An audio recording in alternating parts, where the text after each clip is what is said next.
صحیح بخاری میں حدیث ہے، نبی علیہ السلام کے پاس واشی آیا فتح مکہ کے موقع پر، اور وہ واشی کون تھا؟ قاتل حمزہ۔ ہائے ہائے، حمزہ نبی علیہ السلام کے صرف چچا نہیں تھے بلکہ بھائی بھی تھے، دو شریک اور ہم عمر بھی تھے، دوست بھی تھے۔ واشی کو حضرت بلال نے سفارش کروائی کہ یا رسول اللہ میرے کہنے پہ معاف کر دیے جائے۔ واشی پیش ہوا، فرمایا واشی یا رسول اللہ قاتل حمزہ، یا رسول اللہ تیرا ایمان قبول ہے، لیکن کیا تو ایسا کر سکتا ہے کہ اپنی شکل مجھے نہیں دکھا؟ ہائے ہائے ہائے، یہ وہ شخص ہے جو حریص علیکم بالمؤمنین رؤوف الرحیم ہے، لیکن چچا کے معاملے میں، اور وہ چچا ایسا نہیں جو صرف چچا ہی تھا، وہ دین کا مجاہد تھا، دین کے لیے کنٹریبیوشن تھی۔ اور میں آپ کو علا وجہ بصیرت کہتا ہوں کہ حضور کی وفات کے وقت اگر حضرت حمزہ زندہ ہوتے، خلیفہ اول حضرت ابوبکر نے نہیں ہونا تھا، حضرت حمزہ نہیں ہونا تھا۔ اس کا لاجیکل ثبوت یہ ہے کہ غزوہ بدر میں مسلمانوں کا لیڈر کون تھا آرمی کا؟ حضرت حمزہ۔ نبی علیہ السلام تو خیمے میں تھے نا، مسلمانوں کو لیڈ کون کر رہا تھا؟ حضرت حمزہ۔ غزوہ احد میں کون لیڈ کر رہا تھا؟ حضرت حمزہ۔ اسی لیے آپ نے پھر غزوہ احد کے شہداء پہ جا کے جنازہ پڑھا تھا نا، کہ ان کی وجہ سے بعد والے لوگ بینیفیشری ہوں گے، تو یہ لوگ تو بینیفیشری نہیں ہوئے، ان کو تو سب کچھ آخرت میں ملا ہے۔ یہ نہ ہو کہ اب تم آپس میں، بخاری مسلم میں یہ بھی حدیث ہے، میرے بعد کافر نہ ہو جانا کہ ایک دوسرے کی گردنیں کاٹنا شروع ہو جاؤ، اور وہی ہوا پھر بعد میں۔ تو نبی علیہ السلام نے قاتل حمزہ کو معاف کیا، اور فرمایا پوری زندگی پھر واشی سامنے نہیں آیا حضور کے، حالانکہ آپ کو تو اللہ نے گارنٹی دی ہے حریص علیکم بالمؤمنین رؤوف الرحیم۔ نبی علیہ السلام مومنین پر رؤوف بھی ہیں، رحیم بھی ہیں۔ اب میں تھوڑی سی انجینئرنگ کرتا ہوں کہ انسان کو اپنے چچا سے زیادہ محبت ہوتی ہے یا اپنی اولاد سے؟ مطلب اس پہ تو کوئی دوسری رائے نہیں ہے۔ جن جن کے بچے ہیں، یعنی میرے بھی اپنے بچے ہیں، آپ میں سے بھی اکثر لوگ شادی شدہ بیٹھے ہیں، آپ خود انالیسس کر لیں، بلکہ اولاد تو بعض کا انسان کو ماں باپ سے آگے ہو جاتی ہے۔ تو جن لوگوں نے حضرت حمزہ کے ساتھ ظلم کیا اور ان کو قتل کیا، ان کا ایمان قبول نہیں کیا گیا۔ تو جن لوگوں نے حضرت حسین ابن علی کے ساتھ ظلم کیا،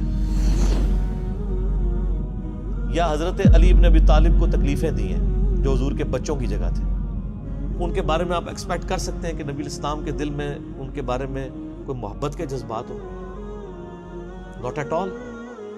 حتیٰ کہ آپ دیکھ لیں مسند احمد میں تواتر سے وہ حدیث نقل ہوئی ہے کہ ابن عباس کہتے ہیں کہ ایک دوپہر کے وقت میں نے خواب دیکھا اور میں گھبرا کے اٹھ گیا اس خواب کی وجہ سے۔ میں نے دیکھا کہ نبی علیہ السلام جو ہے وہ پرانگدہ حالت ہے، بال بکھرے ہوئے ہیں، جسم پہ گرد پڑی ہوئی ہے، ہاتھ میں خون کی ایک شیشی ہے، اور میں نے کہا یا رسول اللہ میرے ماں باپ قربان، آپ کی کیا حالت ہے؟ تو فرمایا کہ یہ حسین اور اس کے ساتھیوں کا خون ہے جو صبح سے میں کربلا میں سمیٹ رہا ہوں۔ اور یعنی یہ ایک اللہ کی طرف سے دکھایا گیا یہ تشبیہ، یعنی ایک علیحدہ سے ایک محکمہ خواب، ایک محکمہ بالکل الگ سے۔ آپ مجھے خواب میں آئے تو آپ کو نہیں پتا ہوگا کہ آپ میرے خواب میں آئے، یہ اللہ تعالیٰ تمثیلاً دکھاتا ہے۔ اور نبی علیہ السلام کو خواب میں دیکھ رہا ہے کون؟ صحابی، تو وہ تو کنفرم ہے، بخاری مسلم میں حدیث ہے جس نے مجھے خواب میں دیکھا میری شکل میں شیطان نہیں آ سکتا، اور وہ شکل صحابی کو تو پتا تھی، اور صحابی بھی عام نہیں، عبداللہ ابن عباس کہتے ہیں میں گھبرا کے اٹھا، میں نے وقت اور تاریخ نوٹ کر لی اور دن بھی، کئی ہفتوں بعد پتا چلا کہ اسی دن 10 محرم 61 ہجری میں حضرت حسین ابن علی کو شہید کیا۔ تو حسین ابن علی کی وفات کے اوپر یہ ابن عباس کو خواب میں آنا، حضور صلی اللہ علیہ وسلم نے انڈیکیٹر دے دیا ہے نا۔ اسی حدیث کو نقل کر کے اسماعیل دہلوی، جس کو دیوبند اور اہل حدیث جو اس وقت پریکٹیکلی یعنی ایک سمجھ لیں کہ یزید کے ٹھیکیدار بنے ہوئے ہیں اس کے دفاع کے اوپر، ان کے مشترکہ امام ہے اسماعیل دہلوی، شاہ ولی اللہ دہلوی کا پوتا۔ اس نے جو کتاب لکھی ہے نا تقویت الایمان، جس میں گستاخیاں بھی ہیں، وہ اس کتاب کے اندر ہم نے اس کا جے پی جی بھی لگایا تھا، اس میں اس نے لکھا ہے کہ اس حدیث سے پتہ چلا کہ نبی علیہ السلام وفات کے بعد بھی اللہ کی جنتوں میں حسین کے قتل کی وجہ سے غم زدہ ہیں۔ اور اس نے بھی لکھا ہے یزید پلید لفظ لکھا، وہ اس پوری کتاب میں جہاں جہاں لفظ استعمال کرتے ہیں یزید پلید استعمال کرتے ہیں، تو بعد میں سعودیہ ایران ٹسل شروع ہوئی تو یہ یزید کی وکالت کرنی شروع کر دی. اہل حدیث تو خیر اس وقت ناسبیت اور یزیدیت کا جھنڈا اٹھائے ہوئے ہیں. دیوبند میں کم لوگ ہیں ایز کمپیئر ٹو اہل حدیث, اور بریلویوں میں تو بہت ہی کم ہے. تو یہ میں آپ کو صرف ایک کمپیریزن بتا رہا ہوں کہ انسان کو اپنی اولاد سے جو محبت ہوتی ہے وہ تو آپ سوچ نہیں سکتے. ترمذی میں اور مسند احمد میں حدیث ہے, نبی علیہ السلام نے حضرت حسین کو اٹھایا ہوا ہے اور آپ فرماتے ہیں اللہ یہ میرے بیٹوں میں سے ایک بیٹا ہے, اے اللہ اس سے محبت کر, جو اس سے محبت کرے, اس سے دشمنی رکھتے ہو اس سے دشمنی رکھ. ہم یہ پوچھتے ہیں کہ حسین سے دشمنی کس نے رکھی ہوئی ہے, ذرا پوائنٹ آؤٹ کریں نا. کیا یہ تھریٹیکل بات ہے؟ تھی نا دشمنی, آج تک ہے, اس زمانے میں بھی تھی. تو وہ ان لوگوں کو پھر ان کے ساتھ کیا معاملات ہوں گے؟ باقی واقعہ کربلا والا ریسرچ پیپر 5B پڑھ لیں تو آپ کو معاملات کلیئر ہو جائیں گے. تو یہ غل کے اوپر میں نے بات کی, اور اس کے اوپر بعض لوگوں جو ہیں وہ اس حدیث کے اندر تحریف بھی بعض لوگوں نے کی ہے, بعض لوگوں نے جان بوجھ کے کی ہے, بعض لوگوں نے انجانے کے اندر کیا ہے. یہ روایت المستدرک الحاکم میں بھی موجود ہے اور صحیح سند کے ساتھ, اور المصنف ابن ابی شیبہ کے اندر بھی موجود ہے کہ مولا علی علیہ السلام جو ہیں وہ ان کے پاس حضرت طلحہ کا بیٹا آیا, عثمان ابن طلحہ. تو آپ اس کو جب ملتے ہوئے آپ نے نا سورہ حجر کی وہ آیت پڑھی کہ جو اہل ایمان کے دلوں میں ایک دوسرے کے بارے میں غل آ جائے گا نا, قیامت والے دن اللہ تعالیٰ ان کے دل سے وہ غل دور کر دے گا. پھر وہ جنت میں آمنے سامنے بیٹھے ہوئے ہوں گے, تختوں کے اوپر ٹیک لگائے ہوئے, تکیوں کے اوپر.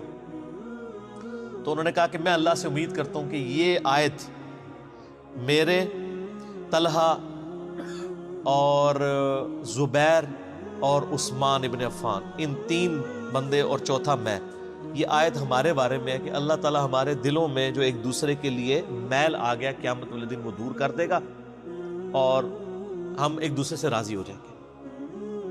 ظاہر ہے مطلب وہ تکلیفیں تو پہنچی تھی نا حضرت علی کو, مطلب کئی لوگوں سے تکلیف پہنچی. بل آپ نے ان کو ایک کلین چٹ دے دی کہ میں اللہ سے امید کرتا ہوں کہ ان لوگوں کے بارے میں یہ آیات ہے کہ اللہ تعالیٰ ہمارے دلوں میں ایک دوسرے کی نفرت ختم کر دے گا, جو اگر دنیاوی وجہ سے, دنیاوی طور پر کسی دینی وجہ سے آئی. تو یہ غل کا لفظ وہاں پہ بھی استعمال ہوا. اب ڈاکٹر اسرار صاحب رحمہ اللہ تعالیٰ, چونکہ ان کی حدیث کی فیلڈ نہیں تھی, انہوں نے یہ جب سورہ ہجر کی آیات آئیں, اس پہ میرا مسئلہ نمبر 116C بھی ریکارڈڈ موجود ہے, انہوں نے نا اس میں حضرت معاویہ کا نام بھی لے دیا کہ میں اللہ سے امید کرتا ہوں یہ میرے اور معاویہ کے بارے میں ہوگا. نا وہ نام لیا ہی نہیں ہے, آپ خود سے نہ داخل کریں. حضرت معاویہ کو حضرت علی نے نہیں معاف کیا, پوری زندگی معاف نہیں کیا, کیونکہ ان کی وجہ سے خلافت کا نظام ٹوٹا تھا. حضرت طلحہ تو میدان جنگ سے چھوڑ کے چلے گئے تھے. جب عمار ابن یاسر کو دیکھا کہ وہ سامنے ہیں تو انہوں نے کہا عمار کو تو باغی جماعت قتل کرے گی, وہ چھوڑ کے چلے گئے. تو مروان نے ان کے گھٹنے میں تیر مارا, مستدل الحاکم میں آتا ہے, اور وہ شہید ہو گئے. حضرت زبیر وہ صحابی ہیں یعنی جو نبی علیہ السلام کے بہادر ترین اصحاب میں سے. 12 بندے غزوہ احد میں حضور کے ساتھ رہ گئے تھے 700 میں سے غزوہ احد کے اندر, ان میں سے ایک حضرت زبیر بھی تھے.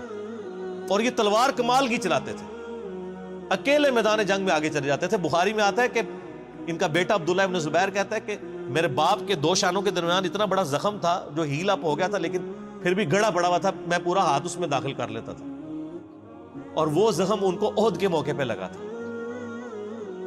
ٹھیک ہے. اور پھر جنگ, اسی حدیث میں بخاری کے آتا ہے کہ جنگ یرموک کے موقع پر لوگ یعنی لیڈر کے اوپر چل رہے ہوتے ہیں, تو حضرت زبیر بھی ایک اسکواڈ کو لیڈ کر رہے تھے. تو لوگوں نے کہا حضرت آپ آگے جائیں. انہوں نے کہا جب میں آگے جاؤں گا تو میرے ساتھ کوئی نہیں آگے جا سکتا. وہ اکیلے گھوڑے کو انہوں نے جو ہے وہ ایڑی لگائی اور رومن امپائر کی یعنی فوج کے اندر گھس گئے, اور کوئی بھی ان سے لڑنے کے لیے تیار نہیں ہوتا تھا. اتنی بہادری تھی ان کے اندر. لیکن جنگ جمل میں حضرت علی کے مقابلے پہ آ گئے.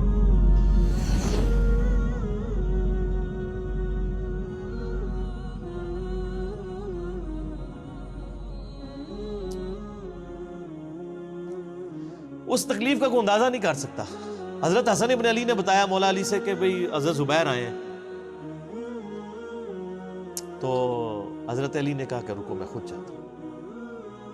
گئے, کہا زبیر یاد ہے وہ دن جب نبی تم مجھ سے بڑا پیار کر رہے تھے، پھوپھی ذات تھے نا، نبی علیہ السلام کی پھوپھی کے بیٹے ہیں حضرت زبیر بن عوام رضی اللہ تعالیٰ.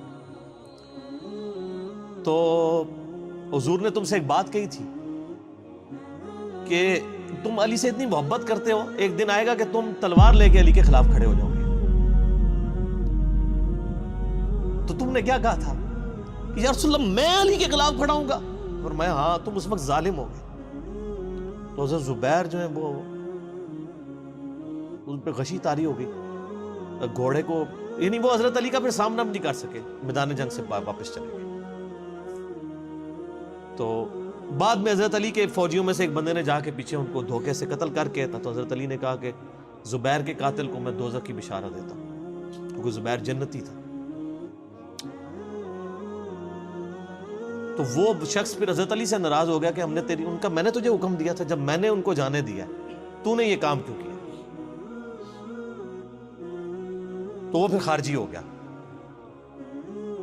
اور یعنی یہ وہ محبت تھی، وہ جہاں محبت تھی وہ نظر آتی تھی. ظاہر ہے کہ ایک بندے کی ایک غلطی سے اس کی پوری زندگی زیرو سے ملٹی پلائی نہیں ہو جاتی ہے. جس نے اتنا کچھ دین کے لیے کنٹریبیوٹ کیا کبھی نہیں ہو سکتا ایسا. حضرت علی کو بھی اس بات کا پتہ تھا. بہرحال یعنی اللہ تعالیٰ ان سے راضی ہو، اسی لیے نبی علیہ السلام کی اس حدیث یعنی وہ حضرت علی کے اس قول کو حضرت علی فٹ کیا کرتے تھے حضرت زبیر، طلحہ اور حضرت عثمان ابن عفان پہ رضی اللہ تعالیٰ. باقی آپ میرا کربلا والا ریسرچ پیپر پڑھیں تو آپ کو پتہ چلے گا کہ کتنی یعنی مشکل وقت حضرت علی نے اپنی خلافت میں دیکھا ہے اس حوالے سے. یعنی مصنف ابن ابی شیبہ میں آپ کے مخالفین کی لاشیں بھی ہیں، ان پہ بھی حضرت علی گریہ کر رہے ہیں، ایک ایک کی لاش اٹھا کے اس کو صاف کر رہے ہیں. حضرت طلحہ کا بیٹا تھا محمد بن طلحہ، اس کی لاش دیکھی تو رو پڑے، حالانکہ وہ مخالفت میں لڑنے آیا ہوا تھا. پھر حضرت حسن سے کہا کاش میں جنگ جمل سے 20 سال پہلے ہی مر گیا ہوتا، میں یہ دن نہ دیکھتا. ایک ایسا شخص جس نے 8 سال کی عمر میں اسلام قبول کیا، جس نے اسلام کو زیرو سے 3 براعظموں میں پھیلتے ہوئے دیکھا، اور اب اس کو بڑھاپے میں یہ دن دیکھنے پڑ رہے ہیں کہ اس کے سامنے اسلام کا شرازہ بکھر رہا ہے، کہ مسلمانوں سے لڑ رہے ہیں. ایک ایک جنگ میں 8-8 10 ہزار لوگ، جن میں مرنے والے صحابہ ہیں حضور کی تربیت یافتہ، جو ایک آواز کے اوپر حضور کی لبیک کہنے والے تھے، شیر و شکر تھے آپس میں.